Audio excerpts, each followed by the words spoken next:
माव्यालाही मागे सोडतील असे आपण मोदक झटपट बनवणार आहोत. त्यासाठी एक छोटा चमचा मी इथे तूप घालून घेतलं आहे कढईमध्ये.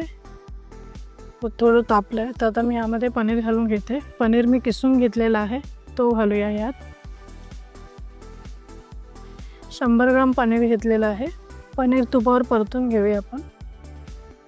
त्याचा थोडासा ओलसरपणा कमी होईपर्यंत आपण त्याला व्यवस्थित परतवून घेणार आहोत. पनीरमधलं पाणी सुकलेलं आहे तर आता यामध्ये आपण घालणार आहोत. मी इथे 1/3 कप काजू घेतलेले आहेत, त्याची मी पावडर बनवून घेतलेली आहे की आपण यात मिक्स करूया.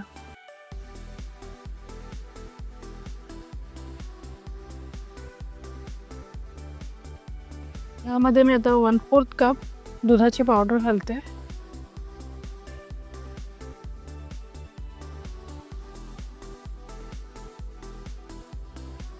दुधाच्या पावडरमुळे या मिश्रणाला छान बाइंडिंग येईल, म्हणजे जेव्हा आपण मोदक वळू तेव्हा ते छान व्यवस्थित एकत्रितपणे गोळा तसं तयार होऊन व्यवस्थित मोदक बांधण्यासाठी मदत होईल आपल्याला.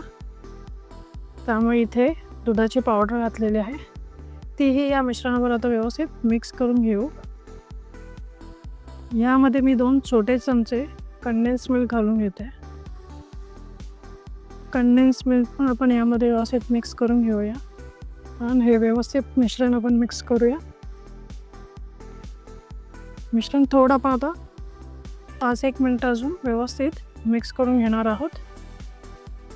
छान मिश्रण. आता मी गॅस बंद करून घेते. आता हे मिश्रण आपण थोडं थंड होऊ देऊया आणि थोडं मळून घेऊ नंतर आपण, आणि आपले मोदक बांधण्यासाठी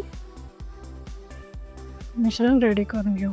हे मिश्रण थोडं थंड झालेलं आहे, ते एका ताटात काढून घेऊया. ते आपण व्यवस्थित आपण हे मिक्स करून घेऊया.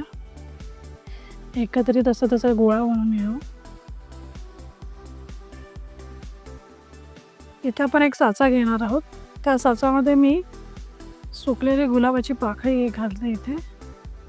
तसंच एक पिस्ताचा छोटासा तुकडा इथे ठेवूया आपण, आणि यावर आपण जे सारण केलेलं आहे तयार,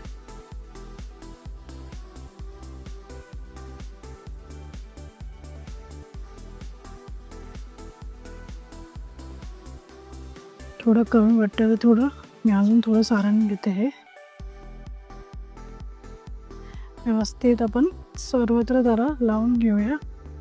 आणि यामध्ये जे आपण मिक्स केलेले ड्रायफ्रूट आहेत, मिक्स ड्रायफ्रूट्स, यामध्ये मी मनुका, परत खजूर, पिस्ता, सर्व मिक्स ड्रायफ्रूट घेतलेले आहेत, तर ते यामध्ये आपण घालून घेऊ.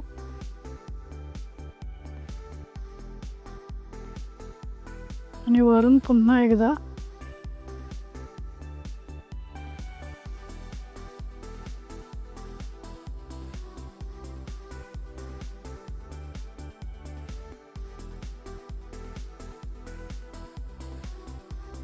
तर आपल्या लाडक्या बाप्पासाठी मावा आणि खवा न वापरता आपण छान मोदक बनवून घेतलेले आहेत.